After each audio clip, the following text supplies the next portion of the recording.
Hi hello ನಮಸ್ಕಾರ ಸ್ನೇಹಿತರೆ, ಹೇಗಿದ್ದೀರಾ? ಚೆನ್ನಾಗಿದ್ದೀರಾ ಅಂತ ಅನ್ಕೋತೀನಿ. ಇವಾಗ ನಮ್ ಜೊತೆ ಇದ್ದಾರೆ. ಸೊ ಯಾರ್ಯಾರು ಬಿಗ್ ಬಾಸ್ ನೋಡ್ತಾ ಇರ್ತಿರೋ ಅಥವಾ ನೋಡದೆ ಇರೋರ್ಗೂ ಸಹ ಇವ್ರು ಗೊತ್ತು, ಯಾಕಂದ್ರೆ 10 ಸಿನಿಮಾಗಳನ್ನ ಮಾಡಿದ್ದಾರೆ. ಅನುಷಾ ರೈ ಅವರು ನಮ್ ಜೊತೆ ಇದ್ದಾರೆ. ಮೇಡಮ್ ನಮಸ್ತೆ. ನಮಸ್ತೆ. ಓಕೆ, ಸೊ ಇವಾಗ ನಮ್ಮನ್ನ ಪ್ರಶ್ನೆ ಮಾಡೋದು ಬಿಗ್ ಬಾಸ್ ಬಗ್ಗೆ, ಯಾಕಂದ್ರೆ ನೀವು ಆಲ್ರೆಡಿ ರೀಸೆಂಟ್ ಆಗಿ ಬಿಗ್ ಬಾಸ್ ಇಂದ ಬಂದಿದ್ದೀರಿ. ನೀವು ಬಿಗ್ ಬಾಸ್ಗೆ ಫಸ್ಟ್ ಹೋದಾಗ ಜೊತೆಗೆ ಹೋದ್ರಿ, ಅಂದ್ರೆ ಧರ್ಮಕೀರ್ತಿ ಅವ್ರ ಜೊತೆಗೆ ಹೋದ್ರಿ. ಹೋದ ತಕ್ಷಣ ನಿಮ್ಗೆ ನರಕ ಟಾಸ್ಕ್ ಬಂತು. ಸೊ ಅದ್ರಲ್ಲಿ ಅದೊಂದು ಹೊಸ ಕಾನ್ಸೆಪ್ಟ್ ಆಕ್ಚುಲಿ ಎಲ್ಲದಕ್ಕೆ.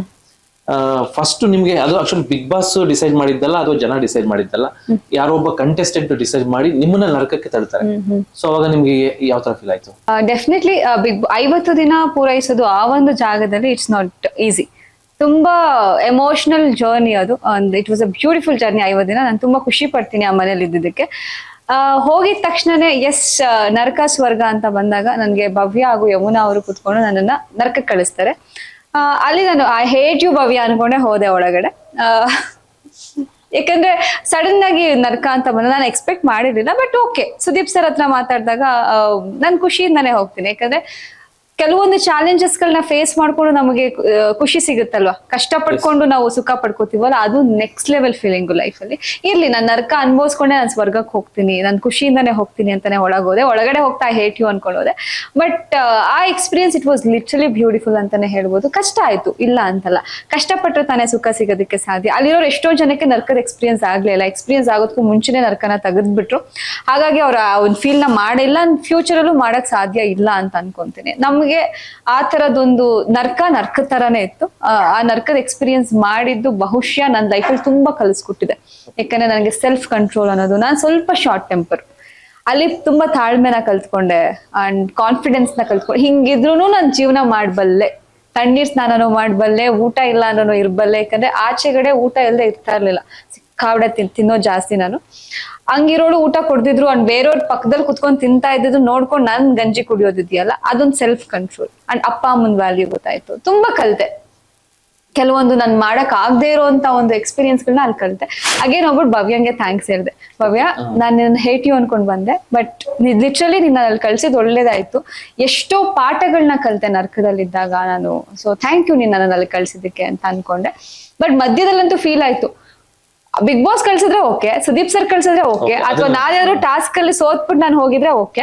ಬಟ್ ನೀವು ನಂತರನೇ ಕಂಟೆಸ್ಟೆಂಟ್, ನೀವ್ ಹೆಂಗ್ ಚೂಸ್ ಮಾಡಿದ್ರಿ ಅಂತ ಅನ್ಕೊಂಡು ಮಧ್ಯದಲ್ಲಿ ಎಷ್ಟೊಂದ್ಸಲ ನಾನು ಮನ್ಸಲ್ಲಿ ಮಾತಾಡ್ಕೊಂಡಿದ್ದೀನಿ. ಬಟ್ ಎನಿವೇಸ್ ಅವ್ರು ಕಳ್ಸಿದ್ ನನಗೆ ಒಳ್ಳೇದಾಯ್ತು ಅಂತ ನನಗೆ ತೃಪ್ತಿ ಇದೆ. ಸೊ ಈ ನರಕದಲ್ಲಿ ನೀವು ಪಟ್ಟಂತ ಅಂದ್ರೆ ಎಕ್ಸ್ಪೀರಿಯನ್ಸ್ ಮಾಡಿದಿರಾ? ಸಮ್ ಡಿಫಿಕಲ್ಟ್ ಟಾಸ್ಕ್ ಆಗ್ಬೋದು, ಅಥವಾ ನೀವು ಹೇಳಿದ್ರಿ ಊಟ ಈ ಪರ್ಟಿಕ್ಯುಲರ್ ಇಂಥದ್ದೇ ಸಿಗ್ತಿರ್ಲಿಲ್ಲ, ಈ ತರದ್ದು ನಿಮ್ಮ ಲೈಫ್ ಅಲ್ಲಿ ಏನಾದ್ರು ಆತರ ಕಷ್ಟ ಅನುಭವಿಸಿದೀರಾ? ಈ ನರಕದ್ದು ಏನಿದೆ ಅಷ್ಟಿಲ್ಲ ಅಂದ್ರೂ ಅಟ್ಲೀಸ್ಟ್ ನಿಮ್ಮ ಸ್ಟಾರ್ಟಿಂಗ್ ಇಂದ ನಿಮ್ಮ ಬರ್ತಿಂದ ಸೊ ಆತರ ಅನುಭವ ಆಗಿದೆಯಾ ನಿಮ್ಗೆ? ಅಥವಾ ಹುಟ್ಟಾಗ್ಲೇನೆ ರಿಚ್ ಫ್ಯಾಮಿಲಿಯಿಂದ ಬಂದಂತವ್ರು ಆತರ ಇದೆಯಾ? ಏನಿಲ್ಲ ಸರ್, ರಿಚ್ ಫ್ಯಾಮಿಲಿ ಅಂತ ಏನಲ್ಲ, ನಾನು ನಾರ್ಮಲ್ ಫ್ಯಾಮಿಲಿನೇ. ಅಪ್ಪ ಅಮ್ಮ ತುಂಬಾ ಸುಖವಾಗಿ ಸಾಕಿದ್ದಾರೆ. ಅವ್ರಿಗಿಲ್ದೇ ಇದ್ರು ನಮ್ಮನ್ ಚೆನ್ನಾಗಿ ನೋಡ್ಕೋಬೇಕು ಅನ್ನೋ ಒಂದು ಕಾಳಜಿ ಎಲ್ಲಾ ಅಪ್ಪ ಅಮ್ಮಂದ್ರು ಹಂಗೆ ನೋಡ್ಕೊತಾರೆ. ಅದೇ ತರ ನನ್ನ ತಮ್ಮನ ತುಂಬಾ ಚೆನ್ನಾಗಿ ಸಾಕಿದ್ದಾರೆ. ಅಂಡ್ ನಾನು ಅಜ್ಜಿ ತಾತನ್ ಜೊತೆ ಬೆಳೆದಿದ್ದು. ಸ್ವಲ್ಪ ದಿನಗಳ ಅಪ್ಪ ಅಮ್ಮನ ಜೊತೆ, ಸ್ವಲ್ಪ ದಿನಗಳ ಅಜ್ಜಿ ತಾತನ್ ಜೊತೆ. ನಮ್ಮ ಅಜ್ಜಿ ತಾತಂಗೆ ನಾನೇ ಮೊದಲನೇ ಮೊಮ್ಮಗಳು, ಇಡೀ ಫ್ಯಾಮಿಲಿಗೆ ನಾನೇ ಮೊದಲನೇ ಮೊಮ್ಮಗಳಾಗಿರೋದ್ರಿಂದ ತುಂಬಾ ಪ್ಯಾಂಪರ್ಡ್ ಕಿಡ್ ನಾನು. ಯಾಕಂದ್ರೆ ಮೊದಲನೇ ಮಗಳನ್ನ ನಿಮ್ಗೆ ಗೊತ್ತಿರುತ್ತೆ, ನಾನು ಇವತ್ತಿಗೂ ಕರೆಯೋದು ನಮ್ಮ ಮನೇಲಿ ಪಾಪು ಅಂತಾನೆ. ಇವತ್ತಿಗೂ ನಾನು ಚಿಕ್ಕೋಳೆ. ಇವಾಗೆಲ್ಲ ನಮ್ಮ ಮಮ್ಮಿ ಹಿಂದೆ ಇರೋ ತಮ್ಮ ತಂಗಿದಿರಿಗೆಲ್ಲ ಮಕ್ಳಾಗಿ ಅವರು ಆಲ್ಮೋಸ್ಟ್ ಸ್ಕೂಲ್ಗೆ ಹೋಗ್ತಿದ್ದಾರೆ, ಅವ್ರನ್ನೆಲ್ಲ ಹೆಸರಿಡ್ಕ ಹೋಗ್ತಾರೆ. ನನ್ನನ್ ಮಾತ್ರ ಪಾಪು ಪಾಪ ಅಂತಾನೆ ಕರೆಯೋದು ಇವತ್ತಿಗೂ. ಅಷ್ಟು ಮುದ್ದು ನನ್ಗೆ. ಅಷ್ಟು ಚೆನ್ನಾಗಿ ಸಾಕಿದ್ದು, ಒಂದ್ ಕಂಫರ್ಟ್ ಝೋನ್ ಅಲ್ಲೇ ಬದುಕಿದ್ದೆ. ಬಟ್ ಇಂಡಸ್ಟ್ರಿಗೆ ಬಂದ್ಮೇಲೆ ನಾನು ನಂದೇ ಆದ ಸ್ಟ್ಯಾಂಡ್ ತಗೊಂಡಲ್ವಾ. ಈಗ ಎಕ್ಸಾಂಪಲ್, ನಾನು ತುಮಕೂರಿಂದ ನಾನು ಟ್ರಾವೆಲ್ ಮಾಡ್ಬೇಕಾಗಿತ್ತು ಬ್ಯಾಂಗ್ಳೂರ್ಗೆ.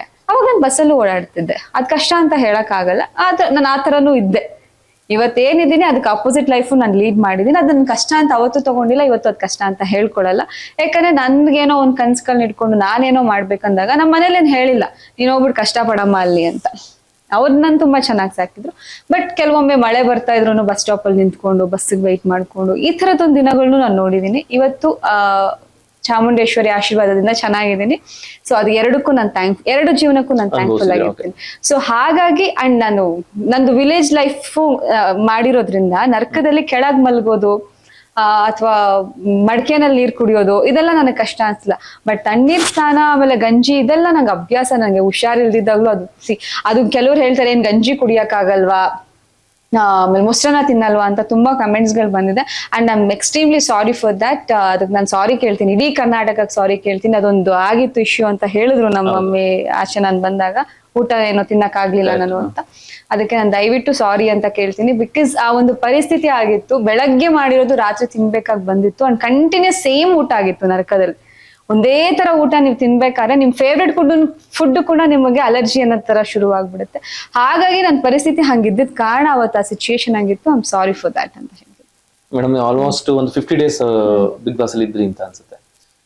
ಈ 50 ದಿನಗಳಲ್ಲಿ ನೀವು ಮುಂಚೆ ಇದ್ದಂತ ಅನುಷ್ಠಾ ರೈ ಹೇಗಿದ್ರು, ಅಥವಾ ಏನಾದ್ರು ಬದಲಾವಣೆ ಬಿಗ್ ಬಾಸ್ ಇಂದ ಹೊರಗಡೆ ಬಂದ್ಮೇಲೆ ಅನುಷ್ಠಾ ರೈ ಹೇಗಾಗಿದ್ದಾರೆ?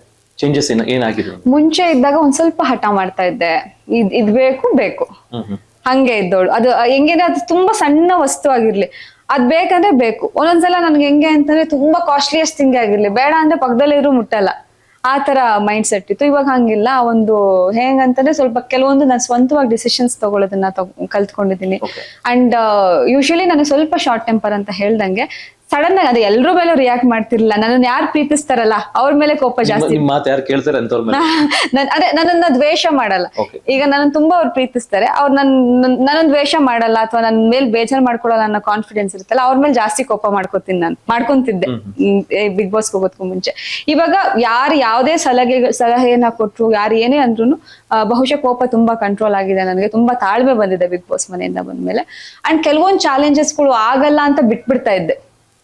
ಏಕೆಂದ್ರೆ ಈಸಿ ಅಲ್ವಾ, ನಾವು ಹೊರಗಿನ ಜೀವನದಲ್ಲಿ, ಹೊರಗಿನ ಜಗತ್ತಲ್ಲಿ ಕೆಲವೊಂದು ಅಷ್ಟು ರಿಸ್ಕ್ ತಗೊಂಡ್ ಮಾಡೋದು ಯಾಕೆ, ಬೇಡ ಬಿಡು ಅನ್ನೋ ತರ. ಇವಾಗ ಬಿಗ್ ಬಾಸ್ ಮನೆಗೆ ಹೋಗಿ ಬಂದ್ಮೇಲೆ ಆ ಫಿಸಿಕಲ್ ಟಾಸ್ಕ್ ಒಂದ್ ಕೆಲವೊಂದು ಸಿಚುಯೇಷನ್ಸ್ ಗಳೆಲ್ಲ ನಾನು ಫೇಸ್ ಮಾಡಿದ ರೀತಿ ನೋಡಿದ್ರೆ, ಬಹುಶಃ ಇವಾಗ ಯಾವುದೇ ಚಾಲೆಂಜಸ್ ಬಂದ್ರು ಯಾಕೆ ನನ್ ಕೈಲಾಗಲ್ಲ, ಆಗುತ್ತೆ, ಪ್ರಯತ್ನ ಪಡ್ಬೇಕಷ್ಟೇ ಅನ್ನೋದು ಒಂದು ಸೆಲ್ಫ್ ಕಾನ್ಫಿಡೆನ್ಸ್ ಬಂದಿದೆ. ಅಂದ್ರೆ ಕಾನ್ಫಿಡೆನ್ಸ್ ಜಾಸ್ತಿ ಆಗಿದೆ. ಮತ್ತೆ ಈಗ ನೀವು ಬಿಗ್ ಬಾಸ್ ಅಲ್ಲಿ ಏನನ್ನ ತಗೊಂಡ್ರಿ, ಅಂದ್ರೆ ನೀವ್ ಹೇಳಿದ್ರಿ ಆಲ್ಮೋಸ್ಟ್ ಏನೇನು ತಗೊಂಡ್ರಿ ಅಂತ, ಬಟ್ ಏನನ್ನ ಕಳ್ಕೊಂಡ್ರಿ? ಅಂದ್ರೆ ಬಿಗ್ ಬಾಸ್ ಹೋದ್ಮೇಲೆ ನಂದು ಮುಂಚೆ ನನ್ನ ಲೈಫ್ ಅಲ್ಲಿ ಈ ತರ ಎಲ್ಲ ಇತ್ತು, ಅಥವಾ ಈ ತರ ಆಡಿಯನ್ಸ್ ಇದ್ರು, ಅಥವಾ ಏನೋ ಒಂದು ಈ ತರ ಇತ್ತು, ಬಟ್ ಇದನ್ನ ನಾನು ಕಳ್ಕೊಂಡೆ. ಅದು ಒಳ್ಳೇದಾಗಿರ್ಬೋದು, ಕೆಟ್ಟದಾಗಿರ್ಬೋದು, ಕಳ್ಕೊಂಡಿರೋಂಥದ್ದು. ಸರ್, ಬಿಗ್ ಬಾಸ್ ಮನೇಲಿ ಕಳ್ಕೊಂಡಿರೋಂಥದ್ದು ಏನಿಲ್ಲ, ತುಂಬಾ ಪಡ್ಕೊಂಡ್ ಬಂದಿದ್ದೀನಿ. ಆಕ್ಚುಲಿ ಅದಕ್ಕೆ ಸದಾ ಗ್ರೇಟ್ಫುಲ್ ಆಗಿರ್ತೀನಿ. ತುಂಬಾ ಪಡ್ಕೊಂಡಿದ್ದೀನಿ ಬಿಗ್ ಬಾಸ್ ಮನೆಯಿಂದ. ಅಲ್ಲಿ ಹೋಗಿ ಇಂಥದ್ದು ಕಳ್ಕೊಂಡೆ ಅನ್ನೋದು ಯಾವ್ದೂ ಇಲ್ಲ.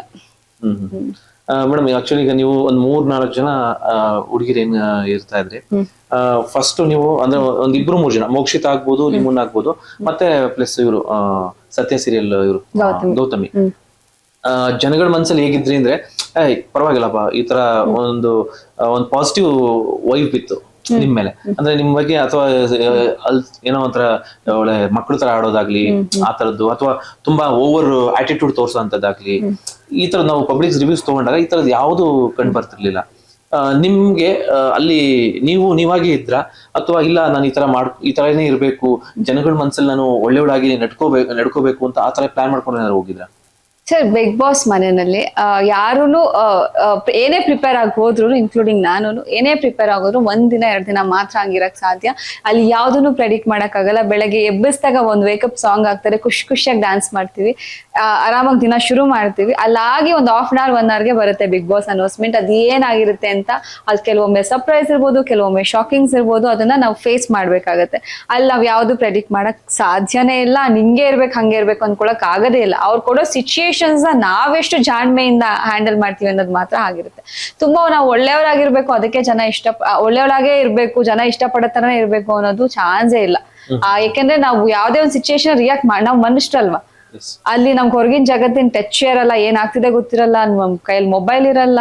ನೀವೇನ್ ಬಿಗ್ ಬಾಸ್ ನೋಡ್ತೀರಾ ಸ್ಕ್ರಿಪ್ಟೆಡ್ ಅಂತೂ ದೇವರಾಣೆಗೂ ಅಲ್ಲ ಅದು. ಸೊ ಹಂಗಿರ್ಬೇಕು. ಅದೊಂದು ಅನುಮಾನ ತುಂಬಾ ಜನಕ್ಕಿದೆ, ಸ್ಕ್ರಿಪ್ಟೆಡ್ ಬಿಗ್ ಬಾಸ್ ಅನುಮಾನ ತುಂಬಾ ಇದೆ. ಸೊ ಅದು ಚಾನ್ಸೇ ಇಲ್ಲ. ಏನ್ ಟಾಸ್ಕ್ ಲೆಟರ್ ಕೊಡ್ತಾರೆ, ಬಿಗ್ ಬಾಸ್ ಧ್ವನಿ ಕೇಳಿಸುತ್ತೆ, ನಿಮ್ಗೆಲ್ಲ ಏನ್ ತೋರ್ಸ್ತಾರೆ ಅಷ್ಟೇ ನಮ್ಗೂ ಒಳಗಡೆ. ನಮ್ಗೊಂದು ಊಟ ಬೇಕು ಅಂದ್ರೆ ನಾವು ಆಟ ಆಡಿ ಗೆದ್ದು ನಾವು ಸಂಪಾದನೆ ಮಾಡ್ಕೋಬೇಕಾಗುತ್ತೆ ಗ್ರಾಸರೀಸ್ ನ. ಅಂಡ್ ನಮಗ್ ಬರೋದು extra weekend outfit store room ಕಳ್ಸಿರ್ತಾರೆ. ನಮ್ ಟ್ರೇಗಳ ಮೇಲೆ ಹೆಸರಿರುತ್ತೆ, ಅನುಷಾ ಅಂತ ಇರುತ್ತೆ, ನನ್ ಡ್ರೆಸ್ ಇರುತ್ತೆ. ಅದು ಫ್ರೈಡೆ ಬರುತ್ತೆ, ಸ್ಯಾಟರ್ಡೆ ಎಪಿಸೋಡ್ 2 ಒಂದೇ ಸಲ, ಸ್ಯಾಟರ್ಡೆ ಸಂಡೇ ಎಪಿಸೋಡ್ಗೆ ಫ್ರೈಡೆ ಬರುತ್ತೆ. ಅಷ್ಟೇ ಬಿಟ್ರೆ ನಮ್ಗಿನ್ನೇನಿಲ್ಲ. ನಮಗ್ ಸಂಪರ್ಕ ಅಂತ ಇರೋದೇ ಸುದೀಪ್ ಸರ್. ಅವ್ರು ಏನ್ ಹೇಳ್ತಾರೆ, ಅವ್ರು ಯಾವ ಹಿಂಟು ಕ್ಲೂ ಕೊಡ್ತಾರೆ, ಅಥವಾ ಅವ್ರು ಏನ್ ಹೇಳ್ತಿರ್ತಾರೆ ಅದ್ರ ಮೇಲೆ ಅರ್ಥ ಮಾಡ್ಕೊಂಡು ನಾವು ಒಳಗಡೆ ಇರ್ಬೇಕಾಗುತ್ತೆ. ಬಿಟ್ರೆ ನಮ್ಗೆ ಏನು ಗೊತ್ತಾಗಲ್ಲ. ಸ್ಕ್ರಿಪ್ಟ್ ಅಂತೂ ದೇವರಾಣೆಗೂ ಅಲ್ಲ ಅದು. ಸೊ ಹಂಗಿದ್ದ ಕಾರಣ ನಾವು ಒಳ್ಳೆಯವರಾಗೆ ಜಾಸ್ತಿ ದಿನ ಇರ್ತೀವಿ ಅನ್ನೋದು ಆಗಲ್ಲ. ಅಂಡ್ ನಾನ್ ಸ್ಪೆಷಲಿ ನಾನು ಏನಿದ್ದೆ ಹೊರಗಡೆ, ಒಳಗಡೆನೂ ಹಾಗೆ ಇದ್ದೆ. ನನಗೆ ಓವರ್ ಡ್ರಾಮಾಟಿಕ್ ಆಗಿ ಅಥವಾ ಕ್ಯಾಮ್ರಾ ಅಟೆನ್ಷನ್ ನ ಸೀಕ್ ಮಾಡ್ಬೇಕು, ಅಥವಾ ಕೆಲವೊಬ್ರು ಯಾರೋ ಜಗಳ ಆಡ್ತಿದ್ದ ನಾನೋಗಿ ನೋಸ್ ಪೋಕ್ ಹೋಗಿ ಜಗಳ ಸ್ಟಾಪ್ ಮಾಡ್ತೀನಿ, ಹೋಗ್ಬಿಟ್ಟು ಇನ್ನು ಜಗಳ ಜಾಸ್ತಿ ಮಾಡಲ್ಲ. ನಾನು ಆತರ ಇದ್ದೆ. ಅಂದ್ರೆ ಅವ್ರ ಮಧ್ಯೆ ಹೋಗ್ಬಿಟ್ಟು ನಾನು ಹೀರೋಯಿಸಮ್ ತೋರಿಸ್ಬೇಕು ಆ ತರದ್ದೆಲ್ಲ ಪ್ಲಾನ್ ಮಾಡ್ತಾ ಇರ್ಲಿಲ್ಲ ಅಂತ ನೀವು? ಅಂದ್ರೆ ಅಲ್ಲಿ ನನಗೆ ಕ್ಯಾಮ್ರಾ ಕಾನ್ಶಿಯಸ್ ಅನ್ನೋದು ಇರ್ಲಿಲ್ಲ. ಹೊರಗೆ ಜನ ನೋಡ್ತಿರ್ತಾರೆ, ಕ್ಯಾಮ್ರಾಗಳು ಕ್ಯಾಪ್ಚರ್ ಮಾಡ್ತಿರುತ್ತೆ ಅನ್ನೋ ಕಾನ್ಶಿಯಸ್ ನನಗಿರ್ಲಿಲ್ಲ. ನಾನು ಏನಾಗಿದ್ದೇನೆ, ಈಗ ಯಾರೋ ಜಗಳ ಆಡ್ತಿದ್ದಾರೆ ಅಂತಂದಾಗ ಈ ಜಗಳ ಬಿಡ್ಸೋಣ, ಸೈಲೆಂಟ್ ಮಾಡೋಣ ಅಂತ ತುಂಬಾ ಸಲ ಪ್ರಯತ್ನ ಪಟ್ಟಿದ್ದೀನಿ. ಅದು ಪೀಕ್ ಜಗಳ ಹೋದಾಗ ನಾನು ಓಕೆ ಕೆಲವೊಮ್ಮೆ ಈ ಜಗಳಕ್ಕೆ ಇನ್ವಾಲ್ವ್ ಆಗಿರಲ್ಲ. ಸೊ ಆತರ ಇದ್ದೆ ನಾನು.